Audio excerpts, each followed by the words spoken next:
Kayaknya kurang semangat, terutama pengantin lama ya. Tolong lagi ya. Assalamualaikum warahmatullahi wabarakatuh.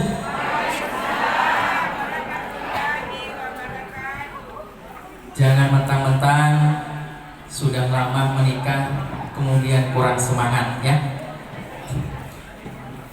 Innal hamdalillah nahmaduhu wa nasta'inuhu wa nastaghfiruh wa na'udzu billahi min shururi anfusina wa sayyiati a'malina. Yahdihillahu fala mudilla lahu wa may yudlilhu fala hadiya lahu. Asyhadu an la ilaha illallah wahdahu la syarika lahu wa asyhadu anna Muhammadan 'abduhu wa rasuluhu sallallahu alaihi wasallam wa ala alihi wa ashabihi amma ba'd. Alhamdulillahirabbil alamin. Saya mengucapkan syukur kepada Allah Subhanahu wa taala, di mana Bapak Ibu para hadirin tamu undangan yang kami hormati, di siang hari ini Allah memberikan banyak limpahan rahmat, nikmat, fadilah, wabil khusus kepada kedua mempelai di hari tanggal 12 hari Senin.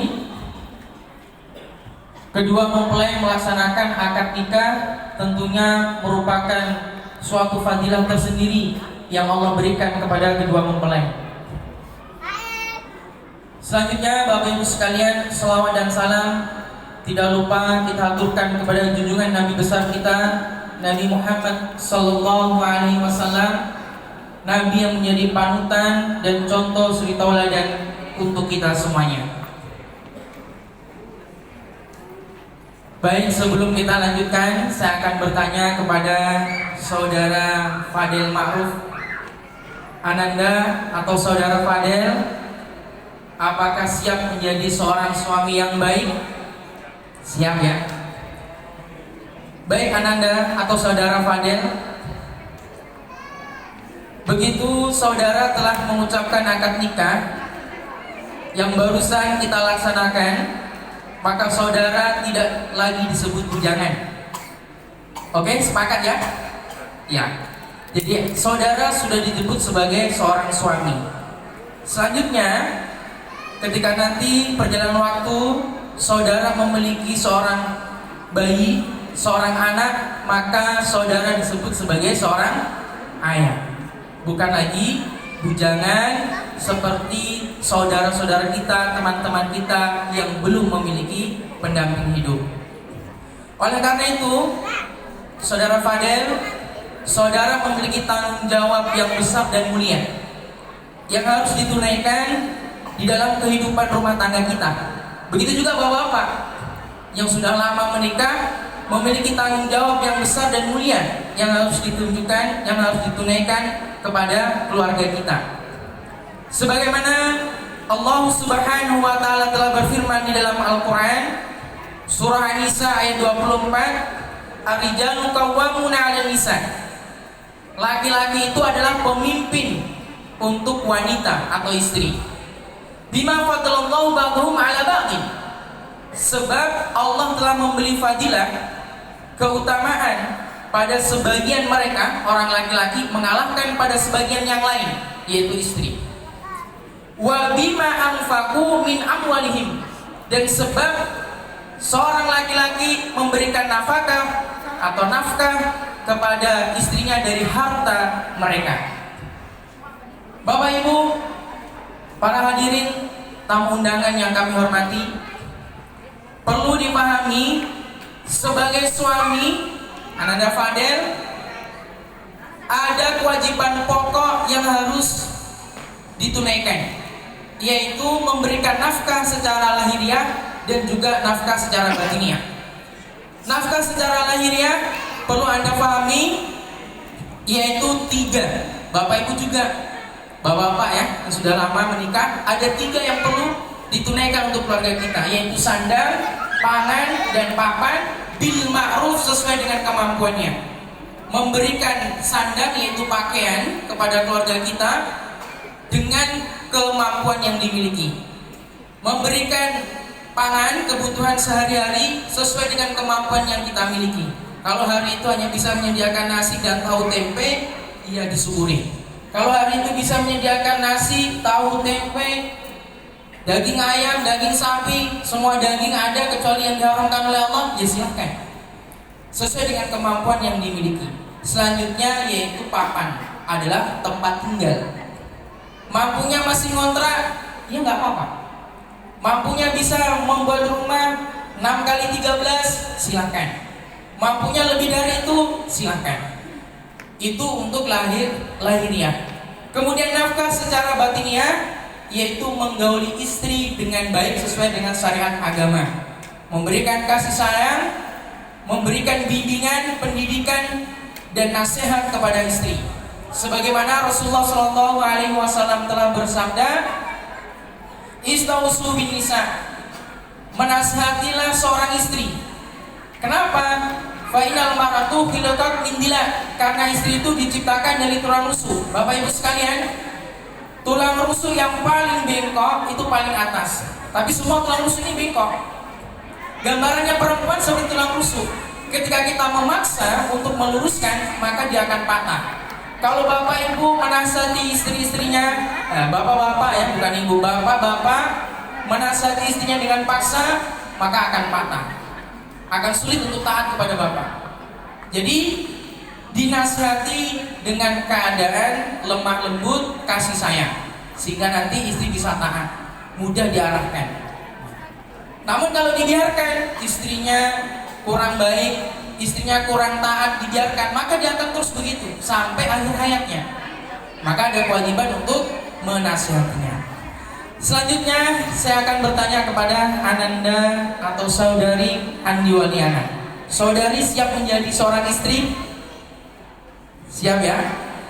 Saudari ketika telah akad nikah, maka saudari sudah menjadi seorang istri, menjadi pendamping bagi saudara Fadel, maka jadilah saudari menjadi pendamping yang baik dan setia. Baik dan setia.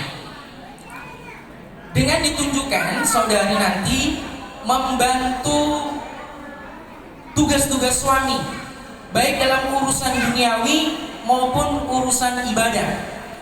Sehingga nanti Ananda, saudara Aniuliana, tugas suami yang awalnya berat menjadi ringan. Tugas suami yang awalnya sulit menjadi mudah. Ya. Ini supaya dilaksanakan oleh Ananda untuk menjadi pendamping hidup, saudara Fadel dengan menjadi pendamping yang solihah.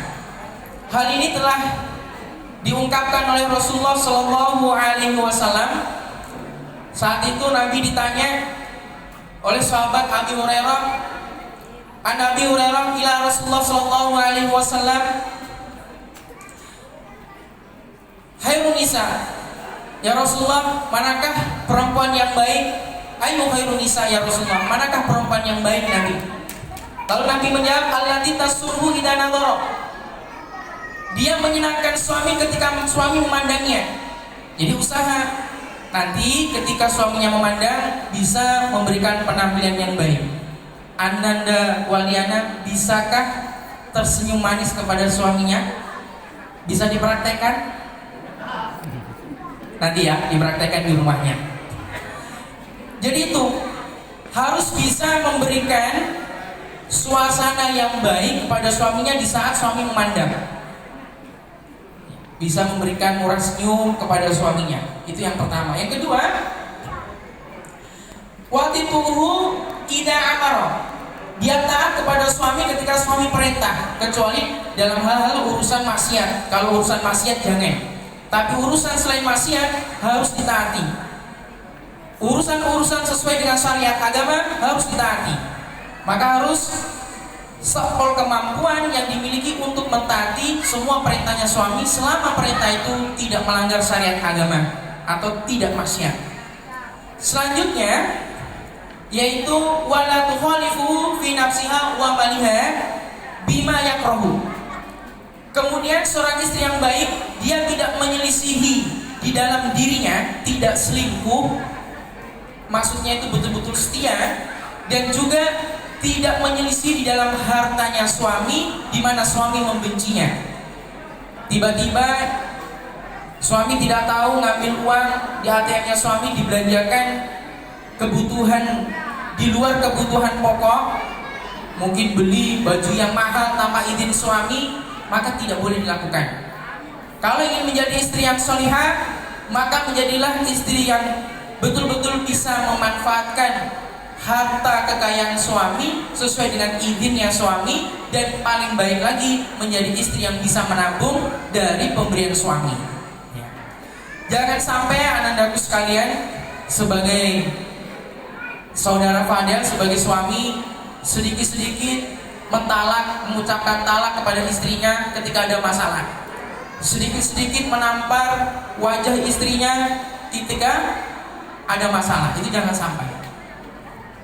Ketika ada masalah, itu sudah biasa, bumbu kehidupan, maka jadikanlah masalah ini untuk pembelajaran, untuk menjadi keluarga yang baik, bisa menjadi keluarga yang sakinah, mawaddah, warahmah. Di dalam istilahnya jannati, baiti jannati, rumahku surgaku. Begitu juga dengan saudari Ani Miliana. Jangan sedikit-sedikit ada masalah, mas ceraikan saya. Jangan. Karena ketika ada seorang perempuan sedikit-sedikit minta cerai, maka haram baginya untuk masuk ke dalam surga. Oleh karena itu, kami selaku memberikan wejangan nasihat agama, nasihat pernikahan, mohon kedua mempelai bisa saling berpengertian di dalam mengarungi kehidupan rumah tangga.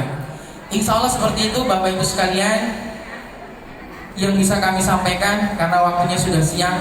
Untuk selanjutnya tentunya kita akan menikmati hidangan. Semakin lama tentu tidak semakin baik, ya kan? Perut tengah sudah saatnya untuk mengisi.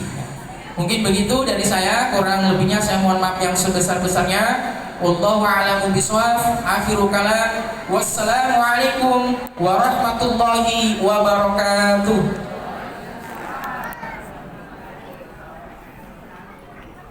Alhamdulillah, itulah tadi tausiah nasihat pernikahan yang dibawakan oleh Ustadz Abdul Rahim.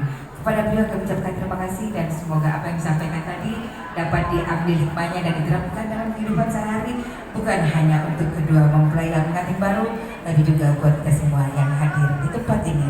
Bapak Ibu hadirin yang berbahagia, hari ini kita menjadi saksi kebahagiaan kedua mempelai, dan sebentar kita juga akan memberikan doa restu serta ucapan selamat kepada kedua mempelai. Dan sambil menerima ucapan selamat, kami persilakan kepada seluruh hadirin